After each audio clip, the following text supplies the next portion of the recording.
He's teaching me how to speak with a Filipino accent. Thank you. Now this show is actually I produced it since the pandemic, but I've been doing broadcasting for 20 years. Right. I have like more than 30 shows in different stations. Wow. And now I'm producing it first, and then we broadcast it to this page. So it's easier. We produce the program first, and then instead of doing it live. Right. That's cool. Are we good? Yep. Anyway. This one I could just put right here. Yeah. Can you sound check? Check. Yes. We're good? Hello, hello. Yeah, this is only legacy. Recorded po kayo. Okay. Not really good.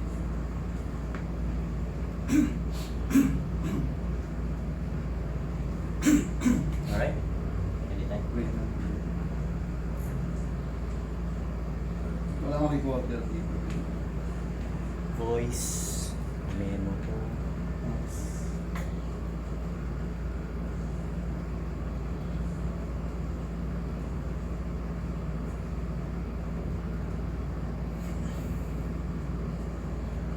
Recorder dito, G. Voice recorder.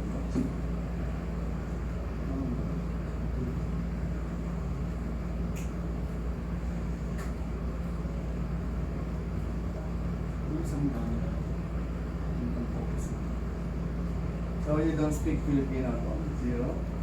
Nada? Later I will ask you when I was to younger. speak some Filipino.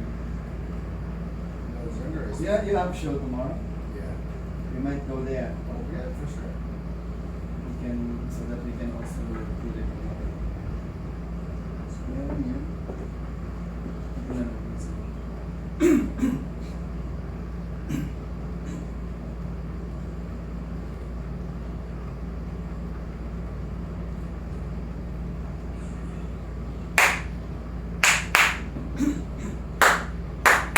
Okay. Alright. Sound check, that's mic 1,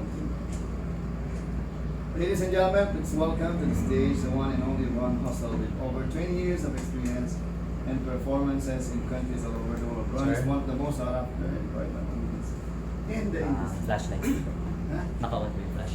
Right. So I did some research also. But this is more on the question and answer, sir. But it's the serious side of Ron. Right. Because It's always serious. alright, that's There's good. no joking in my show. It's serious. I know, right? So anyway, we're good. Yeah. Alright. Hello, great day, ladies and gentlemen. Welcome to the VoiceMaster Show with Pocholo De Leon Gonzales.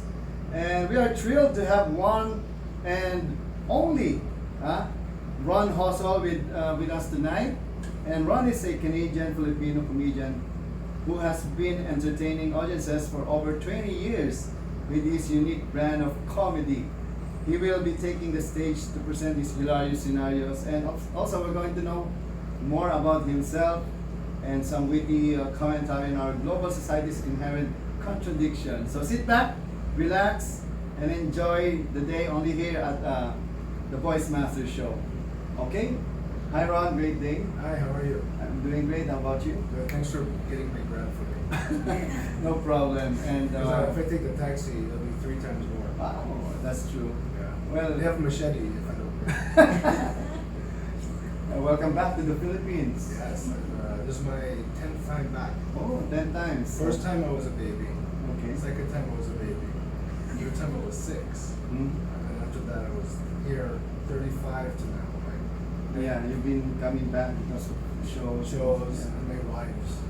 Oh, I'm not you're single. single, ready to mingle. Oh. Are you? I'm not. I have I'm married. Oh, okay. I'm double and triple. I have 1-year-old son. He's 17. Anyway, yeah, Ron. A lot of people knows you because of your comedy stint, right? Right. But not all people knows about you personally. So just want to know, how did you first get into stand-up comedy? Well, first you have to have trauma in your life, and then I'm joking. I saw Eddie Murphy Delirious when I was 6, and I said, okay, I'm gonna do that. That's really that basic. When I was 6 years old, my brother had a video of Eddie Murphy Delirious. He was 8. I know that. And then I said, okay, when I turn 19, I'm gonna do that. So after I graduated from high school, college, went straight to the comedy. Yeah. I was working a job at the same time, but after 2 years, I stopped my job. So by 1997, 1998, full time. So you're doing stand-up comedy since then? Yeah. To over 25 years now. That biography is old. So let's talk about the new one. So can you tell us, like, how you become one of the most famous, or I can say, Filipino-Canadian stand-up comedian? I think Filipinos naturally are very funny, but we're very shy. At the same time. Yeah. So what's stopping us from performing is the shyness because of martial law. I think. Maybe because we have this inferiority complex. Yes. Something like that. So It's how we look. you know what's funny? If I meet any Filipino, they're very nice. Oh, how are you? Oh, yeah. And then if I do a joke, bullshit. They just have this What's that? yeah, that it's very nice, No. right? But once you break it, you'll see they're real funny. Yeah, you know, because we're taught to respect, we're taught to be nice, we're taught to don't have controversy. But all that stuff is common. So I was taught to behave. Yeah. Instead of comedy, you're taught not to behave. So the contradiction is our culture doesn't allow us to allow yourself to break free from the Yeah. shell. Especially here in the Philippines, when you were in school, you have to behave. Yeah, you have to And behave. sometimes, because me during my elementary days, I'm not behaving. You look like you don't behave. So the troublemaker. Yeah, but most of those people who are crazy, actually, they are the one who become successful. Because they are not afraid. Yeah, you have to go against the grain because that's how people are making money today. The millennials started, and then the next generation, they're doing things that we are like, how did you do that? You know, TikTok, people have become famous, and not the same kind of talent. We say we have to put that hours in. They're like, no, we put less hours per creator and more throwaways. Especially nowadays. Yeah, you can't put so much effort in. For my show, I do, but for TikTok and YouTube and videos, you have to have fun with it. Imagine, unlike before, people are not exposed. Yeah. Now anyone can do it. Anybody can Anywhere. do it. Yeah, like even the viral video I have, that's from a U.S. Show. But because the internet allows everybody to see, you know, I'm doing a comedy show, all people white. There's no one brown. You know. Really? Well, if you see the video, I know. said any Filipinos? No. It's Utah. Utah is a Mormon state. You're lucky to find one black person. Yeah. And if you find him, he's captured. Well, let's talk about your family. Okay. So So my who are the mom. Filipinos? Both of them? So my mom is from Cebu. My dad is from Bohol. Oh, there's Yeah. Bisaya. Yeah. So Wow. my mom was very rich. They married into the family of Marcos. So my mom's sister married Marcos's boy. So their family was rich. My dad, fisherman, his dad was a fisherman. He could never meet my mom. Yeah. But when he went to Canada, she was on vacation. My dad went to move there when he was 18. And by the time he was 22 to 23, he met my mom. In the Holiday Inn, Filipino Night Thursday, in 1960. And that turned into the first comedy club I performed in 20 years later. So I said, I'm going to do comedy. And I said, where? In the Holiday Inn. There's a comedy club. Where? On King Street in Jordan. He was like, that's where I met your mom. and then we're in the room there. There used to be a ballroom for Filipinos. Now it's common. So it's funny that they met there, and that's where I started. So at what age? I started 20 years old. 2021. So in 1968 they got together. By 1970 they got married, and then they had my brother. In 1972 they had me. In 1974 we had a little fun family.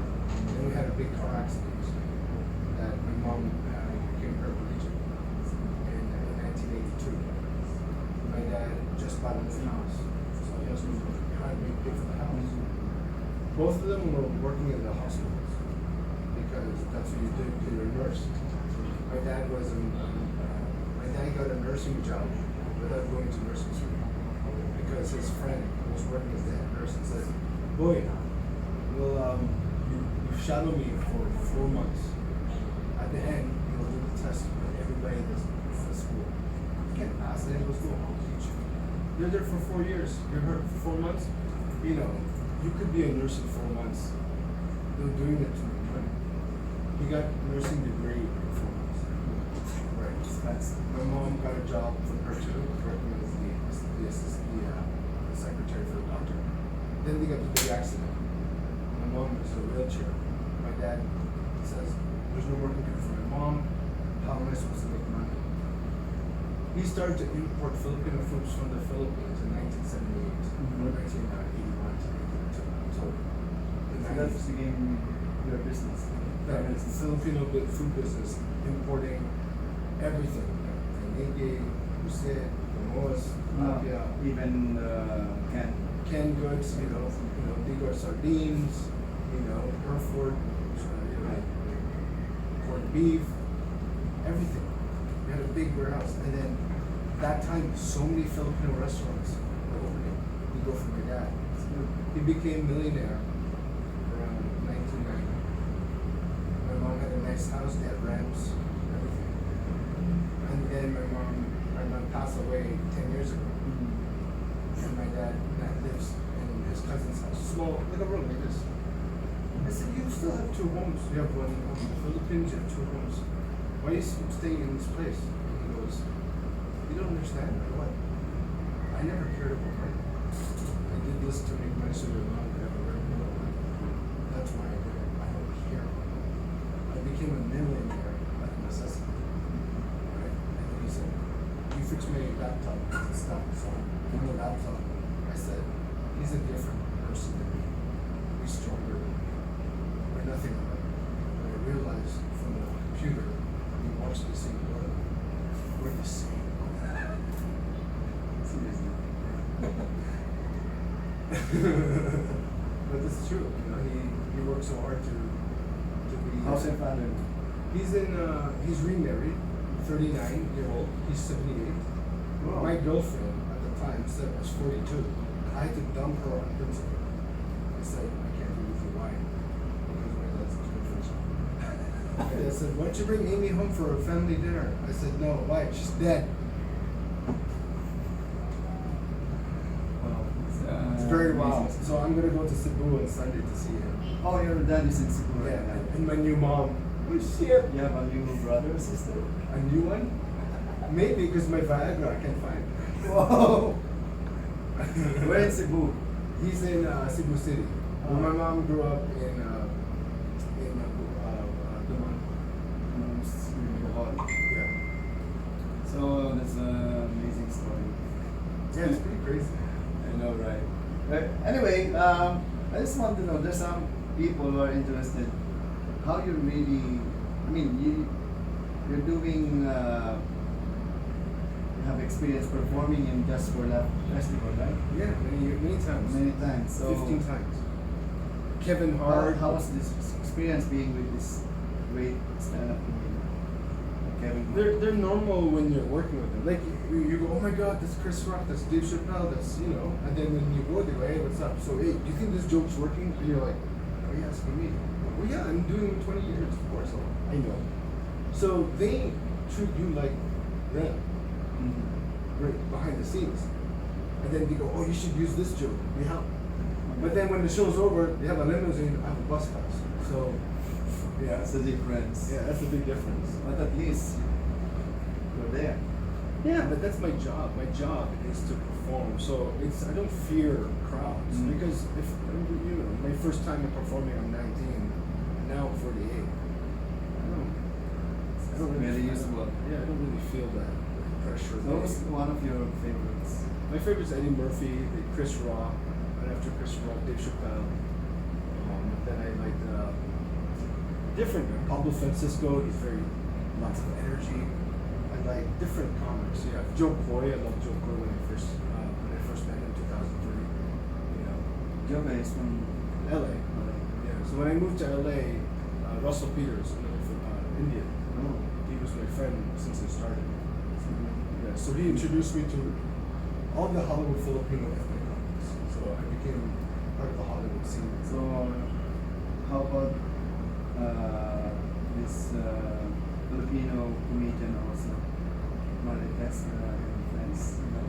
Well, that's Rex Navarrete. Yes, Rex Yeah, yeah. Navarrete. So Rex Navarrete was the first Filipino comic that blew up in Napster in 1990. I would say 1997. And when I started in 95, I thought I was the only Filipino comedian. Then when I went on the internet, I'm like, who's this bastard? Who's this son of a bitch thing? Then he came to Toronto because he blew up. And come see Rex, come see Rex. So he blew up, and then I went to see one of his shows. No, they said you can go open for him. So we became friends. You know, but with Rex is you get a really real Filipino jokes in English. Yeah, you know, every one of his jokes is about the Philippines, the community. So it's yeah, different. It's different. regarding that matter, especially in terms of Filipino jokes, I don't know if a lot of people understand it, but some people make it negative. They're making fun of our. Well, okay, my viral video, maybe out of 13,000, or maybe the comments is like maybe 10,000, 11,000, what I can't remember how many comments. There's a small percentage is negative. I'm okay with that. Yeah, it's okay. Because you just use the Filipino accent to get laughs. Is bangos am I talking about bangos? When I talk about bangos, when it's talking about is that the accent? When I talk about bolo and the practical jokes, And it's the real thing. yeah. And I said, that's the truth is, I had a Filipino accent growing up because my parents talked to me in English. Yeah. So before you go to school, you have 4 years to learn English. Who's teaching you? Your parents. So what happens to the kids? They have the accent. I go to school, I have the accent. I remember people making fun of me. And then I teach them Bisaya, all the kids in the corner. And then they call my dad. Their son's teaching these kids another language. Now they're answering in their language. What? The black kids, he's no longer talking Jamaican. The Jewish is not talking Hebrew. They're talking Bisaya. I come home, they spank me. Why? That's what I know, because of you. Oh, shit. So my dad said, no more Bisaya in the house. No more! So we stopped Bisaya. Him and my mom talk Bisaya behind the back. So we'll be eating, and my brother can understand this, so he can understand and speak Bisaya. We're eating in this, and then they're like, and then my brother's like, you know what they're saying? He said, they live with rice. So he became the trainer. Yeah. Because So they stop teaching you. They stop operating. yeah, because you go to a white country, they don't want their kids to be in trouble. They don't want their kids to be not normal. They don't want their kids to stand out and get racism. The last thing you want your kid to do is speak accent or Messiah develop. You'll be ridiculed in the school. And back then in the 70s, for sure. Maybe not as much today. So now you grow up, you don't speak it. First time I came here when I was big, I was in 1985. All my cousins, you guys speak Messiah? You're shit. Yeah. I go, that's not my fault. My parents didn't tell me. Well, how is that my fault? So they just protected you. they protected me because if they didn't do that, I would get in trouble. And the kids would make fun of me. Yeah, so I have to, for the first 4 years, they make my lunch, and then the white kids are like, what's that smell? I'm like, what? It smells fish. Oh, my dad put legal sardines in my sandwich. Why sandwich? He doesn't know. He thinks, oh, the white kids are making a sandwich? Then we'll put legal pancit sandwich. He made me a fucking pancit sandwich. Pancit canton. Pancit canton sandwich. Corned beef and rice sandwich. Until now, Huh? it's being done here, Well, especially for the kids. Yeah, it's very Filipino. But imagine the 70s. You have the white people have the apple, the orange, or the cheese, what, ham sandwich. Me, bangos in my sandwich. What's that whole fish inside? There's a tilapia sandwich. My dad doesn't know how to make sandwich. He's from Bohol. And then eventually they learn, oh, they have to make it like this. You have the thermos. They put money in it. That's your money is in the thermos. I go, this, what do you have for soup? Change. Magic. Are you using it in your performance? No, this is a true story. I mean, do you have you? No, this I'm telling you, I'm just talking. It's I'm funny, just talking. because that's the truth. It's the truth. And It's so, just and then you're gonna say, someone will say, "Oh, you're just making fun of your dad."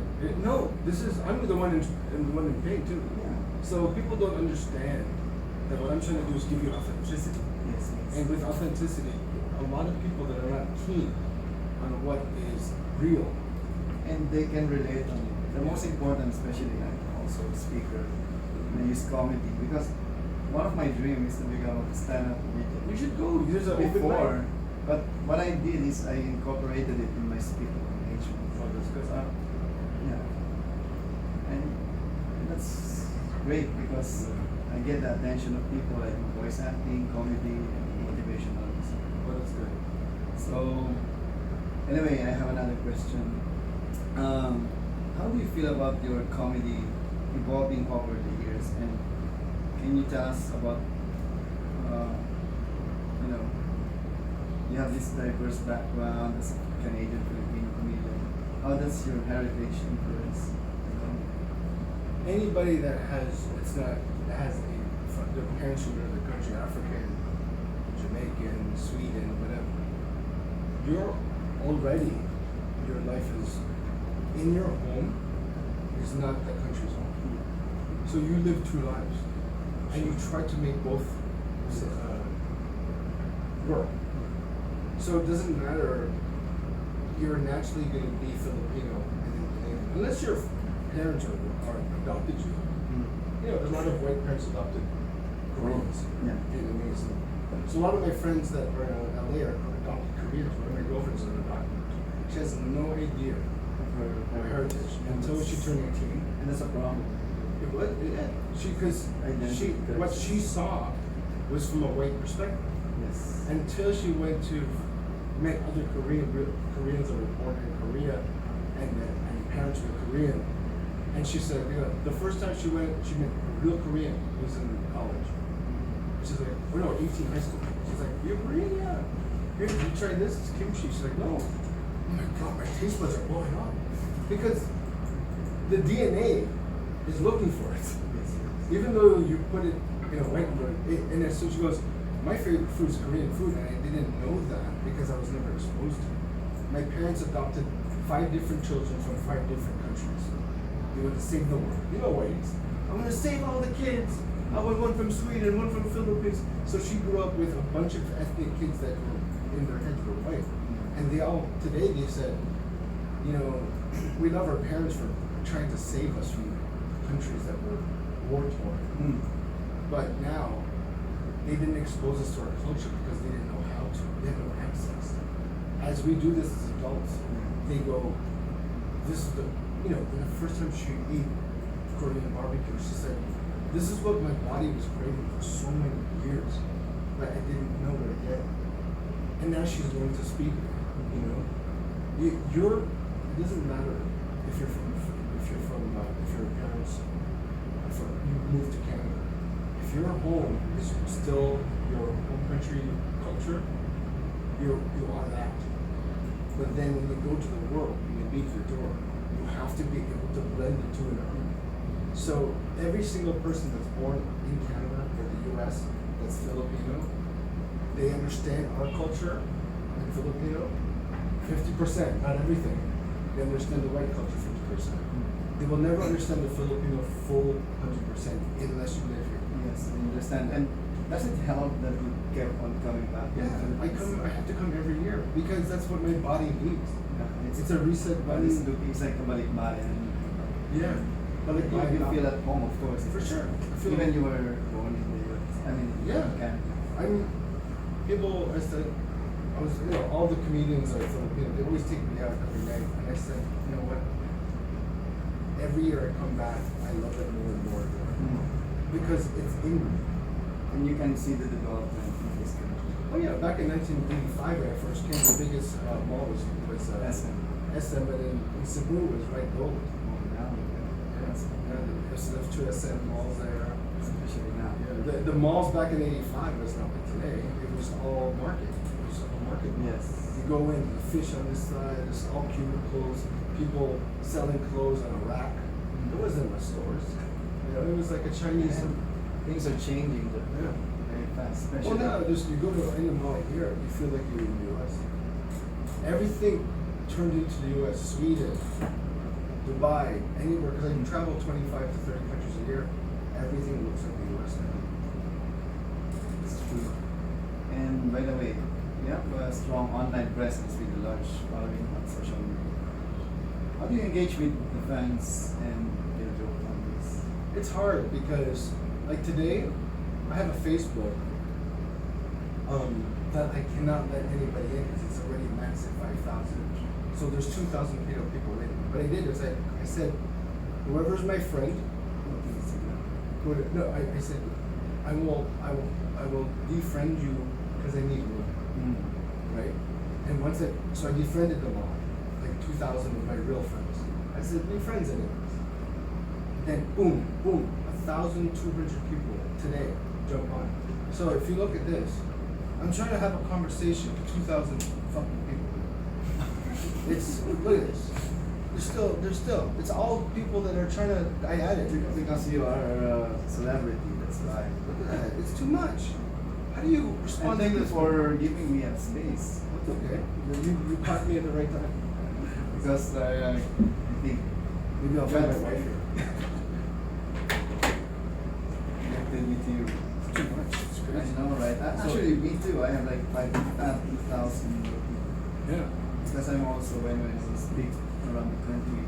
You have It's fans? like, and I mean thousands audience, hundreds who wants to meet, become a friend, Yeah. and sometimes the sad part is if you don't like add them, they will get angry with you. They think you are. Yeah, and then you try to, you can't talk to everybody. There's 2,000 people. What am I? And this is the first time that happened this week. I would have a Facebook maybe every week 10 people. My Instagram every week 15 people. Because that went viral 4 days ago. 4 days ago, it went viral across the world. I was getting 150 Instagram followers a day. That's a good news. It's good news. Because now I can say I'm doing shows here, so I can sell them. And they will invite you. Yeah. For sure, because people will know you already, especially the Filipino market. So, do you have any message to those people who wants to add you, who wants to become your friends? Oh, so don't go on Facebook, my personal page. No, you know what? If you stick with Facebook, that's good. But go on the Instagram because there's more room in there.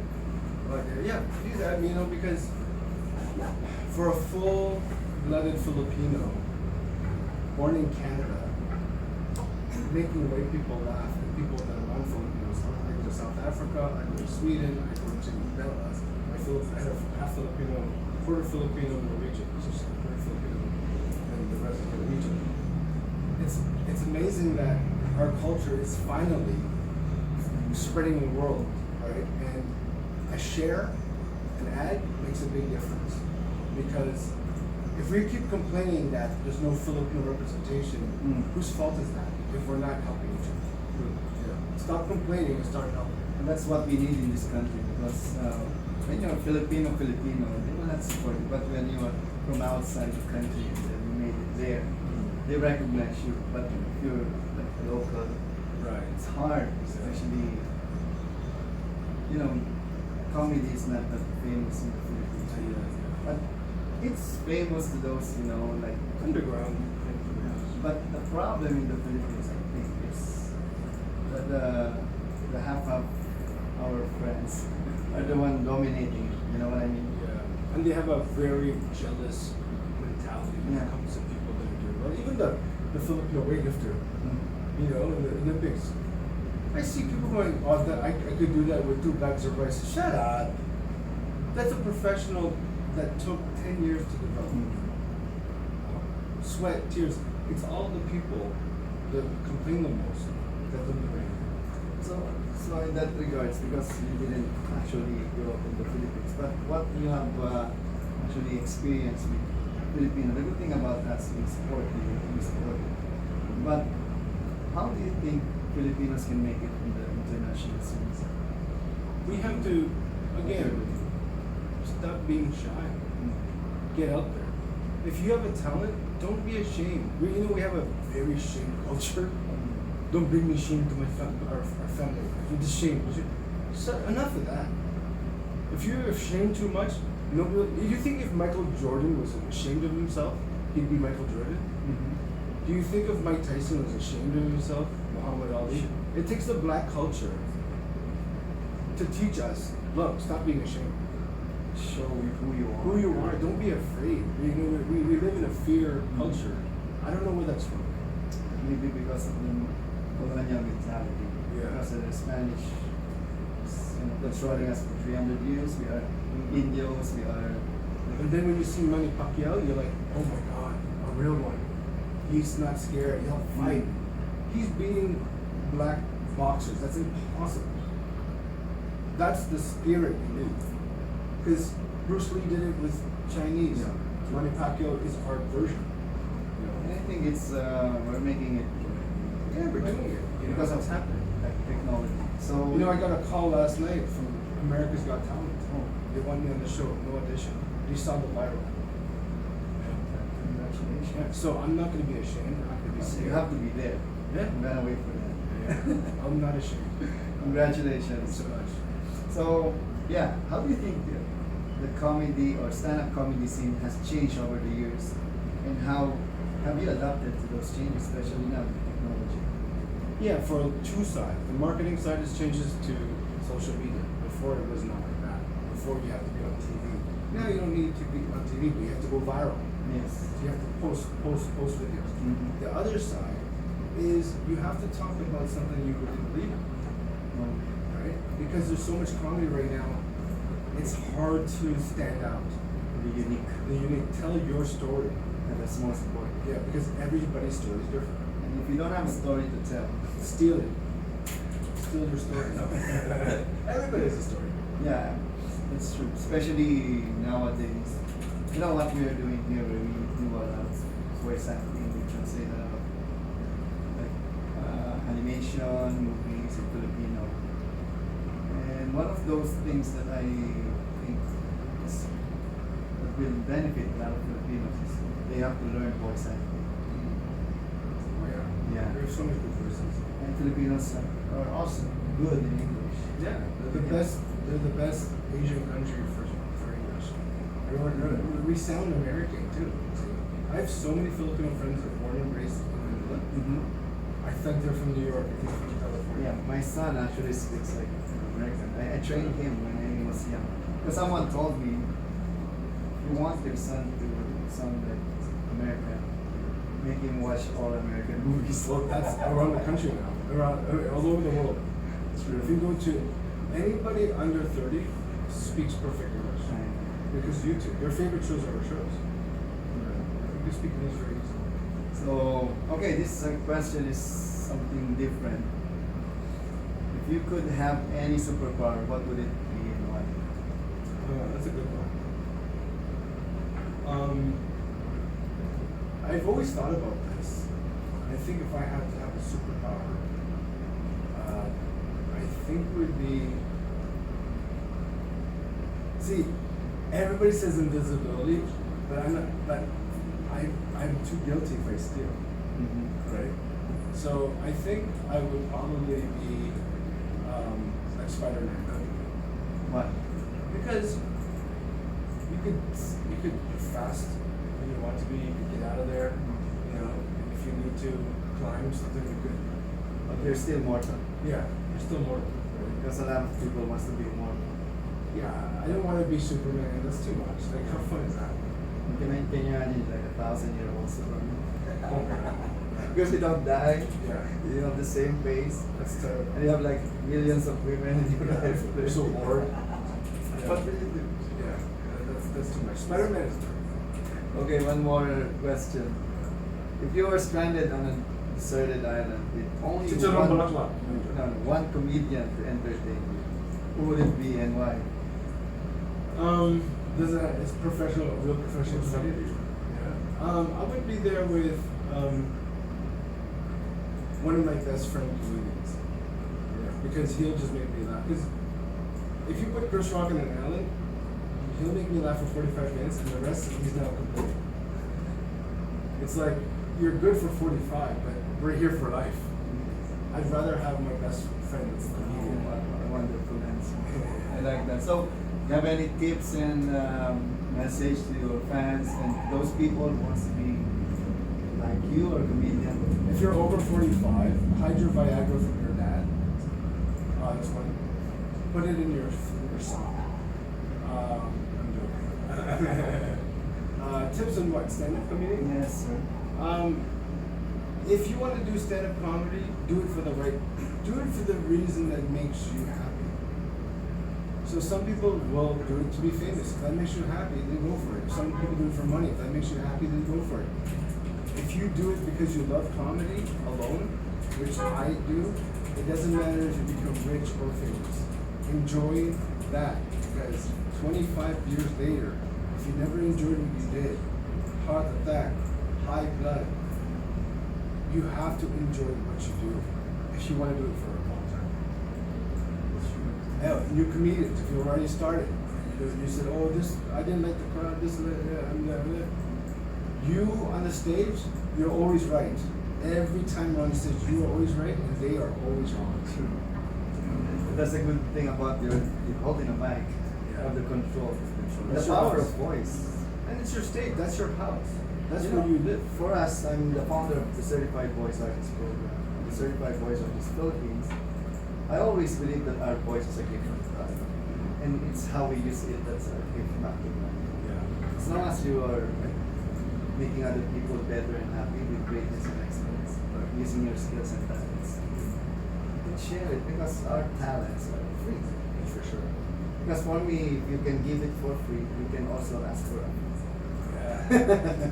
Fee, just add for free, remove the R. Right, and it develops you more. For sure, when you were young, you do it for free until people recognize you and they pay you for doing it. Because you're getting better on what you do. So anyway, thank you, Ron, for Thank your you so time. much. Hey guys, watch out for another episode of the VoiceMaster Show. Yan, and soon magtatagalog na tayo dahil tanungin natin si Ron if he can speak Tagalog. Can you say anything? Nothing that's PG. What's PG? No, nothing that's G rated. Yeah, I know. Parental guidance. Can you say any word? I mean, like, yeah. I mean, what, like, you want me to go through It's all okay. my words? No problem. I mean, zapatos, like, what do you want? What do you want? Point at stuff. Anything. I don't It's in your know. mind. Nothing is in my mind. Not nappy eye. No. Okay. Or you just tell anyone, say anything in Filipino. Okay.